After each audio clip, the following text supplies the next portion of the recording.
Assalamualaikum warahmatullahi wabarakatuh. Halo sobat semua, berjumpa lagi dengan saya Muksamiha. Pada kesempatan kali ini saya akan membahas yaitu mengenai seputar pengertian Mu'tazilah, sejarah Mu'tazilah dan paham Mu'tazilah. Sebelum lanjut, alangkah baiknya sahabat semua klik dulu tombol subscribe, dukung channel ini agar terus berkembang.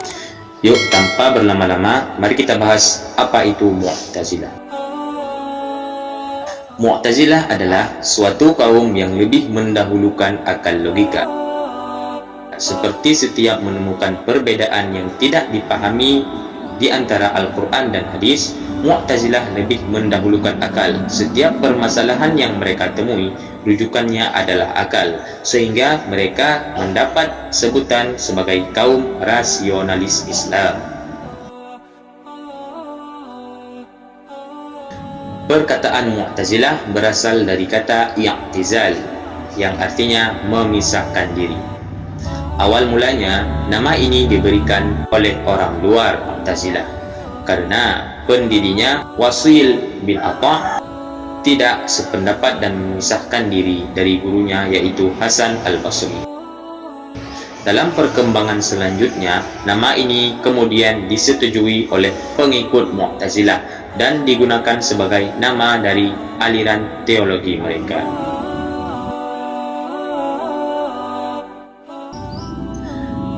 Kaum Mu'tazilah merupakan satu golongan manusia yang pernah menghebohkan dunia Islam selama lebih dari beberapa ratus tahun akibat argumen-argumen atau fakta yang mereka keluarkan.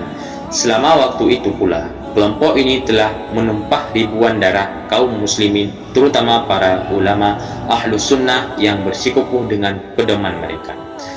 Aliran Mu'tazilah muncul di kota Basrah, Irak pada abad kedua Hijriah, tahun 105 hingga 110 Hijriah.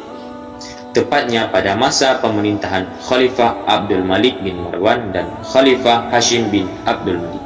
Awal kemunculan paham Mu'tazilah ini dikarenakan perselisihan antar murid dan guru, dan akhirnya golongan Mu'tazilah pun dinisbahkan kepadanya, sehingga kelompok Mu'tazilah semakin berkembang dengan sekian banyak sektenya. Kemudian para petinggi mereka mendalami buku-buku filsafat yang banyak tersebar di masa Khalifah Al-Ma'mun. Maka sejak itulah manhaj mereka benar-benar diwarnai oleh manhaj ahli kalam yang berorientasi pada akal dan mencampakkan dalil-dalil dari Al-Quran dan As-Sunnah.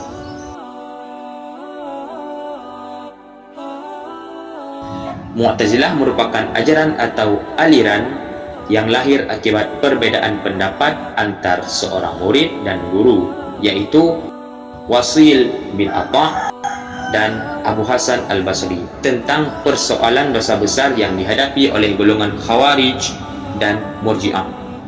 Pada masa itu, golongan Khawarij mengemukakan bahwa orang yang berdosa besar adalah kafir dan secara otomatis wajib dibunuh.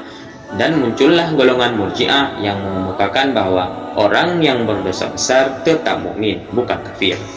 Oleh karena itu, golongan Mu'tazilah membantah kedua golongan tersebut dan mengemukakan bahwa orang yang melakukan dosa besar bukan kafir dan juga bukan mukmin, tetapi berada di antara keduanya. Oleh sebab itu, golongan Mu'tazilah disebut golongan yang rasional, filosofis yang selalu mengedepankan akal. Dalam konsep Mu'tazilah, golongan ini menganut 5 pegangan yang disebut Al-Usul Al-Khamsah, yang secara harfiah berarti 5 pokok atau 5 asas. Yang pertama ialah nafi. Dalam ajaran yang pertama, nafi merupakan tentang peniadaan sifat Tuhan. Oleh karena itu, pengertiannya bukan berarti Tuhan tidak mempunyai sifat sama sekali. Tuhan menurut golongan Mu'tazilah tetap mempunyai sifat, tetapi sifat ini tidak dapat dipisahkan dari zatnya. Asas atau ajaran yang kedua yaitu keadilan Tuhan. Bagi golongan Mu'tazilah, Tuhan itu maha adil dan keadilannya hanya bisa dipahami kalau manusia mempunyai kemerdekaan untuk memilih perbuatannya.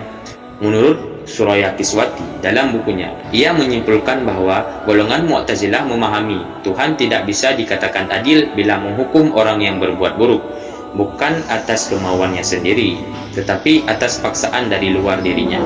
Mereka menganggap siksaan terhadap ketidakbebasan adalah bentuk kezaliman. Yang ketiga yaitu al-wa'ad wa al-wa'id. Asas atau ajaran yang ketiga yaitu al-wa'ad wa al-wa'id.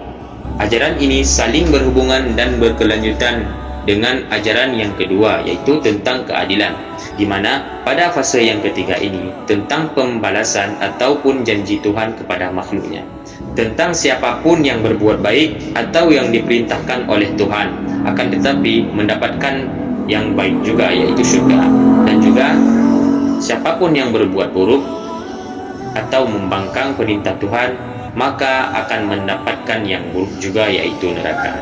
Yang keempat yaitu al-munzilah bainal manzilatain.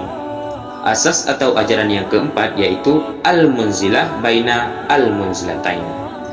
Haji Ahmad Muhib bin Zuhri mengemukakan bahwa golongan Mu'tazilah memahami bahwa pelaku dosa besar tidak dapat dikatakan sebagai mukmin secara mutlak karena keimanan menuntut adanya kepatuhan kepada Tuhan.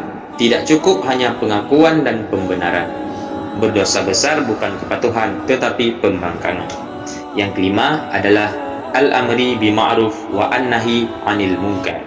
Ajaran atau asas yang kelima ini menurut Haji Ahmad Muhib bin Zuhri, beliau mengemukakan bahwa golongan Mu'tazilah memahami, menyuruh kebaikan dan melarang kemungkaran, dan menekankan pada kebenaran dan kebaikan. Ini merupakan logis dari keimanan seseorang.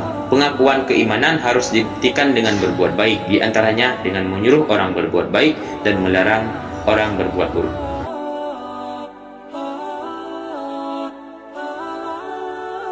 Kesimpulannya ialah kaum Mu'tazilah berpegang pada kaidah yang berbunyi akal lebih didahulukan daripada syariat, Al-Quran, As-Sunnah, dan Ijma'. Dan akallah sebagai kata pemutus dalam segala hal. Bila syariat bertentangan dengan akal, maka sungguh syariat tersebut harus dibuang atau ditakwil. Dilihat dari pengantar kitab Al-Intisar fi Raddi 'alal Mu'tazilatil Qadariyah Al-Ashrar.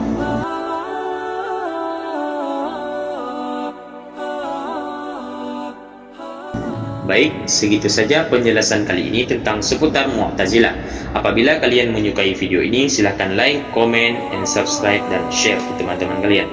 Terima kasih buat yang sudah menonton. Sampai jumpa di video selanjutnya. Barakallahu fikum.